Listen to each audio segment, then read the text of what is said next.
Rachel Kent's recent account of her experiences with Prince Harry, shared on X, formerly Twitter, offers a starkly contrasting perspective to the often portrayed image of a misunderstood royal. Kent's narrative, detailing her time as a patron of Centerpoint, a charity Harry also supported, paints a picture of Harry as entitled, disengaged, and lacking in genuine concern for the individuals and organizations he purportedly supported. This account challenges the carefully cultivated public image of Harry and provides a glimpse into a potentially less charitable side of his personality.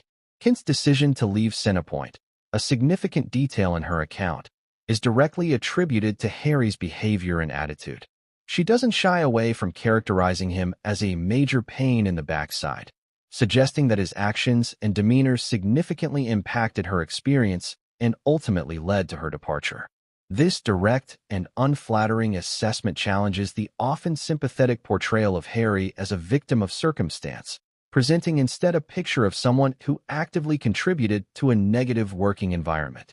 The narrative highlights a specific incident at the opening of a children's center in November 2015, contrasting Harry's behavior with that of Prince William and Catherine, Princess of Wales. While William and Catherine actively engaged with patrons, shaking hands, and mingling, Harry reportedly remained aloof, refusing to interact with those who had been donating to the charity for years. This contrast emphasizes Harry's perceived lack of engagement and his apparent disregard for the individuals who supported the causes he represented.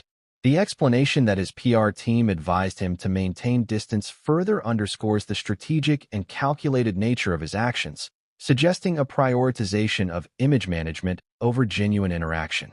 The narrative further emphasizes Harry's apparent lack of genuine commitment to charitable work.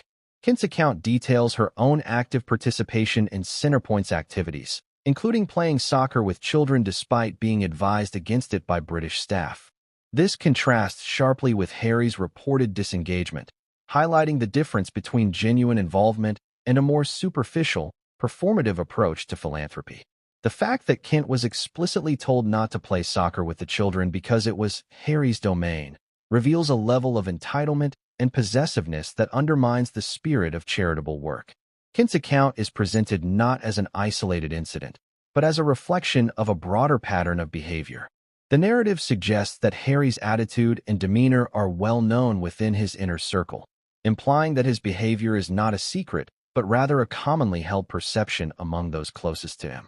This reinforces the credibility of Kent's account and suggests that her observations are not merely personal grievances, but rather reflect a more widespread understanding of Harry's character.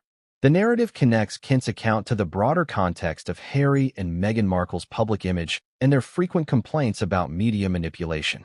The narrative suggests that the repeated claims of victimhood are being challenged by accounts like Kent's, which provide a counter-narrative to the carefully constructed image of a misunderstood royal. This juxtaposition highlights the growing skepticism surrounding Harry and Markle's public pronouncements and the increasing willingness of individuals to share their own experiences, challenging the official narrative. The concluding remarks emphasize the long-overdue need for truth and accountability. The narrative suggests that the public is growing weary of excuses and carefully crafted narratives, demanding a more honest and transparent portrayal of Harry and his actions.